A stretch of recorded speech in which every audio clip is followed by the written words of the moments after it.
Černová. Tu sa narodil Wendelin Javorka. Jeho otec pracoval na železnici.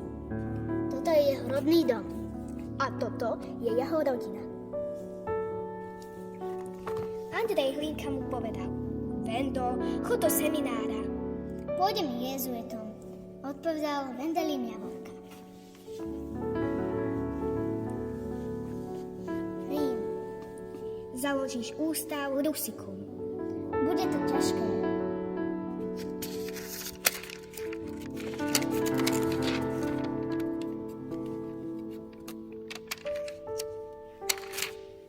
Vedel veľa jazykov.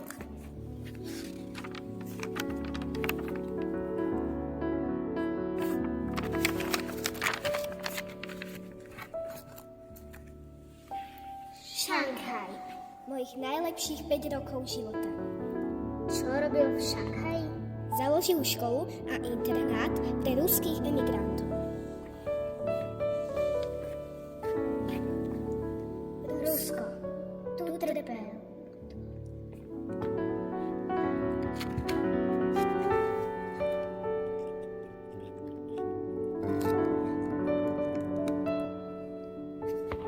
Tu ťažko pracoval. Vendo sa nebál ťažkej roboty. Tajne vykonával kňazskú službu. Do večera vydržím a zajtra si to poviem zas. Wendelin